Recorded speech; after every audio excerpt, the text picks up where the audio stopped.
Kaixo eta ongi etorri jakindunera. Gaur frakzioak ikusiko ditugu.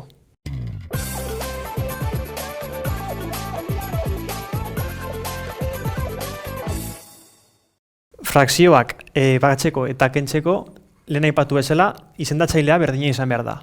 Hemen ikusten dugunez, izendatzailea ez da berdina. Beraz, zatitzaile komun handiena topatu behar dugu. Hau egiteko zer egin behar da. Izendatzailea zenbakitatik biderkatu egin behar da. Adibidez, 3 bider bat, 3. 3 bideren taulan dau? Ez. 3 bider bi, 6. 6 bideren taulan dau? Bai. 2 bider 6, 2 bider 3, berdin 6. 3 bider bi, berdin 6. Beraz, kasu hontan, zetaka etxe, 6 da. Beraz, aurreko bideoan bezala, karratuak egiterakoan, 6 zatitan zatitu behar dugu.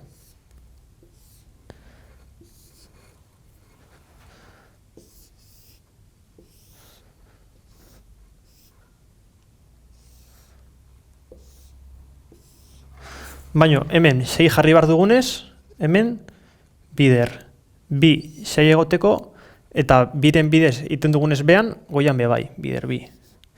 Hemen berdin.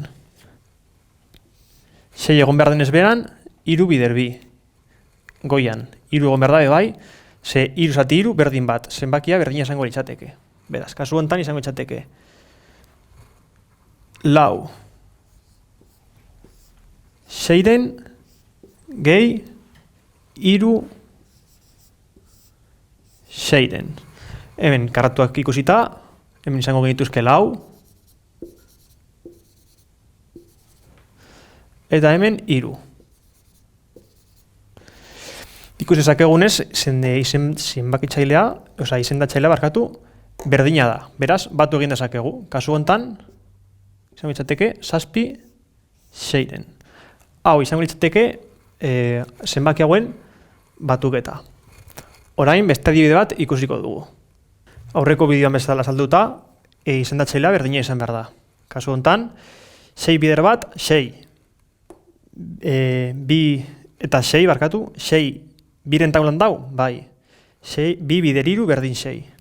Beraz. Hau, berdina izango litzateke, bat goian, bat behan. Eta hemen, 6 egoteko behan, bider 3 egin behar da. Eta goian be bai, bider 3. Hau, marraztuko bagenu, 6 zatitan zatitu behar dugu. Eta 5 zati hartu. Bat, bi, 3, 4, eta 5. Hemen be bai, 6. Bueno, hasieran, bakarrik erdia dugu hartuta. Kasu hontan, 6 zatitan egin behar dugunez, 3 zati ditugu bakarrik. Beraz, hau bateko bagenu, 5 6-ren gehi 3 6-ren. 5 gehi 3 berdin 8.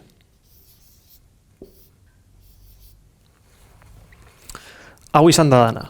Mi esker eta gogoratu, sare sozialetan eta web orrian jarraitu jakindun.